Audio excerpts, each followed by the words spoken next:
প্রিয় দর্শক বন্ধুরা, দেশ ও দেশের বাইরে থেকে যে যেখান থেকে দেখতেছেন সবাইকে জানাই আসসালামু আলাইকুম ওয়া রাহমাতুল্লাহি ওয়া বারাকাতুহু। হিন্দু দাদা জানাই নমস্কার ও আদাব। আজকে চলে এলাম শ্মশানঘাট তান্ত্রিক কবিরাজ রীতা রানীর আখড়াতে। উনি কিন্তু সাধারণ কোনো কবিরাজ না, আগে পরে উনার অনেক সাক্ষাৎকার নেওয়া হয়েছে। এই সাক্ষাৎকারে অনেক মানুষ উপকৃত হয়েছে। অনেক দূর দূরান্ত থেকে মানুষ ওনার কাছে আসে।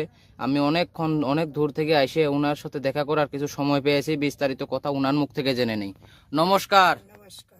ভালো আছেন আপনি? হ্যাঁ, ভালো আছি আমি।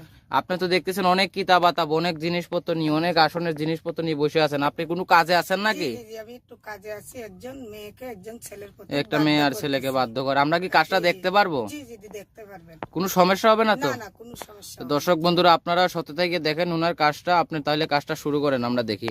দর্শক জয় কালী, শ্মশান কালী, রৈক্য কালী, জয় কালী, শ্মশান কালী, মা কালী, জয় কালী, শ্মশান কালী, মা কালী, জয় কালী। দেখুন দর্শক বন্ধুরা, দেখুন দেখুন দেখুন দেখুন দর্শক বন্ধুরা, দেখুন অলরেডি কিন্তু একটা ধুমা চলে আইছে।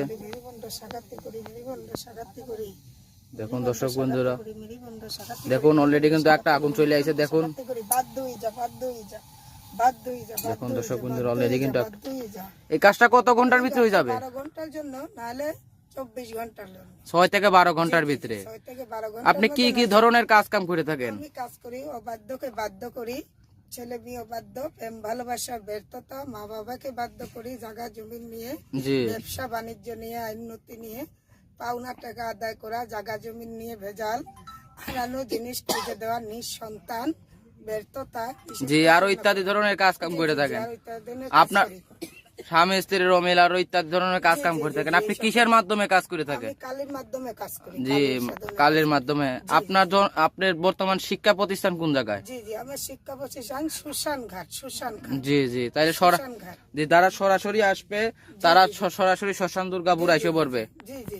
আর যারা না আসতে পারবে তারা মোবাইলের মাধ্যমে যোগাযোগ করবে। দর্শক বন্ধুরা, ওনার মোবাইল নাম্বারটা হচ্ছে 01763993670। আমি আবারও বলে দিচ্ছি 01763993670। স্ক্রিনে যেই নাম্বারটা থাকবে এই নাম্বারে ফোন দিবেন, মৌখিক যেই নাম্বারটা থাকবে এই নাম্বারে ফোন দিবেন। সরাসরি ওনার সাথে দেখা করতে পারেন। এই নাম্বারে হোয়াটসঅ্যাপ ইমো দুটোই আছে। উনি কিন্তু একজন ভালো অভিজ্ঞ তান্ত্রিক, অনেক মানুষের উপকার করেছে। সরাসরি ওনার কাছে এসে পড়বেন, নাহলে উপকার করতে পারেন। রীতা রানী তান্ত্রিক কবিরা, সরাসরি আসবেন। নমস্কার, আজকের মতো এই পর্যন্ত।